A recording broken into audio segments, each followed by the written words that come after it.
Assalamualaikum. Perkenalkan, saya Nadila Urwati Uska, NPM 1910113221005. Sekarang, saya akan menyampaikan materi tentang komputer sebagai media pembelajaran. Pertama, kita akan membahas tentang media pembelajaran. Media merupakan alat bantu yang dapat memudahkan pekerjaan. Setiap orang pasti ingin pekerjaan yang dibuatnya dapat diselesaikan dengan baik dan dengan hasil yang memuaskan.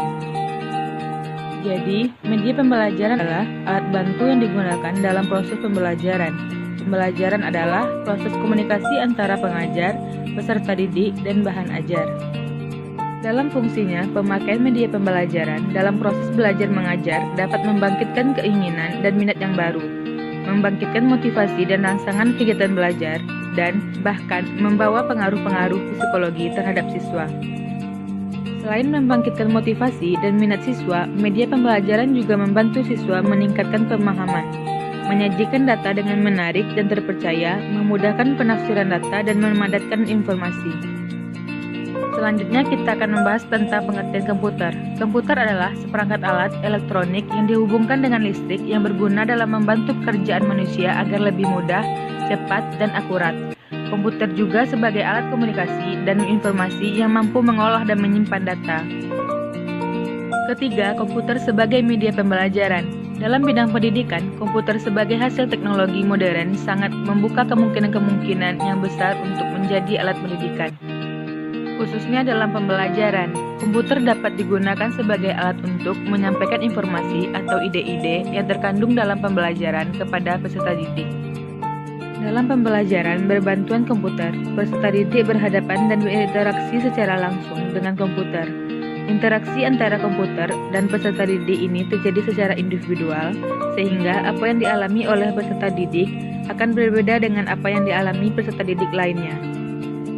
Keempat, penggunaan komputer dalam kegiatan pembelajaran. Yang pertama, untuk tujuan kognitif. Komputer dapat mengajarkan konsep-konsep aturan, prinsip, langkah-langkah, proses, dan kalkulasi yang kompleks.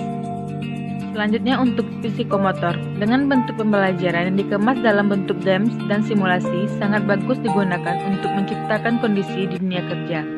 Yang terakhir, untuk tujuan afektif. Bila program didesain secara tepat dengan memberikan potongan klip, suara, atau video yang isinya mengunggah perasaan, pembelajaran sikap atau afektif pun dapat dilakukan menggunakan media komputer. Yang kelima yaitu kelebihan dan kekurangan dari pemanfaatan komputer sebagai media pembelajaran. Yang pertama, kelebihan. Komputer dapat menciptakan iklim belajar yang efektif bagi seseorang yang lambat atau slow learner, tetapi juga dapat memacu efektivitas belajar bagi seorang yang lebih cepat atau fast learner. Selain itu, komputer dapat diprogram agar mampu memberikan umpan balik terhadap hasil belajar dan memberikan pengukuhan atau reinforcement terhadap prestasi belajar mahasiswa. Komputer dapat dijadikan sarana untuk pembelajaran yang bersifat individual atau individual learning. Kelebihan komputer yang lain adalah kemampuan dalam mengintegrasikan komponen warna, musik, animasi, grafik, atau grafik animation. Selanjutnya yaitu kelemahan. Kelemahan pertama adalah tingginya biaya pengadaan dan pengembangan program komputer, terutama yang dirancang khusus untuk maksud pembelajaran. Di samping itu, pengadaan, pemeliharaan, dan perawatan komputer yang meliputi perangkat keras atau hardware dan perangkat lunak, software, memerlukan biaya relatif tinggi. Sekian yang dapat saya sampaikan. Terima kasih. Assalamualaikum warahmatullahi wabarakatuh.